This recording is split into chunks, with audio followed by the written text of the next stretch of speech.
ఇలా భువనగిరి యాదాద్రి డిస్ట్రిక్ట్ మంత్రి పదవి ఉందా? అవును. యాదాద్రి డిస్ట్రిక్ట్ బేస్ చేసుకొని ఇవ్వచ్చు కదా మంత్రి పదవి. ఏదో కారణాలు చెప్పేసి ఆయన వస్తే సూటిగా ఉంటాడు, ఏదైనా మాట్లాడతాడు అనే ఉద్దేశంలో కొంచెం పక్కన పెడుతున్నారా ఏమో అనిపిస్తది. కానీ మాత్రం అలాంటి వ్యక్తికి ఇస్తే రియల్ గా చెప్తున్నా తెలంగాణ బాగుపడుతుంది. ఏదైనా ముక్కు సూటిగా మాట్లాడే వ్యక్తి ఏ పని చేసినా అది ఫలితం ఉండాలనుకుంటాడు, కానీ మీదంగా చేసే వ్యక్తి కాదైనా. ఏదైనా గవర్నమెంట్ మీటింగ్ పెట్టినా ఏది పెట్టినా రాజగోపాల్ రెడ్డి అడిగే వ్యక్తి, ఇది కరెక్ట్ కాదు, ఇది అన్యాయం జరుగుతుంది అని మాట్లాడే వ్యక్తి. అలాంటి వ్యక్తికి 100% గా మంత్రి పదవి ఇవ్వాల్సిందే. ఉంటే ప్రతిసారి ఒకసారి తెర మీకు జానారెడ్డి ఒక లెటర్ రాయడము, ఒక ఆయన ఒక ప్రెస్ మీట్ పెట్టడము, ఇది చేయడం అది చేయడం జరుగుతుంది. ఇదన్నీ కావాలని చేస్తున్నట్టుగా కూడా మాకు అనిపిస్తుంది.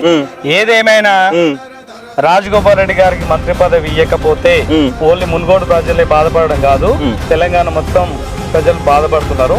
అది తీవ్ర నష్టం జరుగుతుంది తెలంగాణకి, ముఖ్యంగా కాంగ్రెస్ పార్టీకి తీవ్ర నష్టం జరుగుతుంది.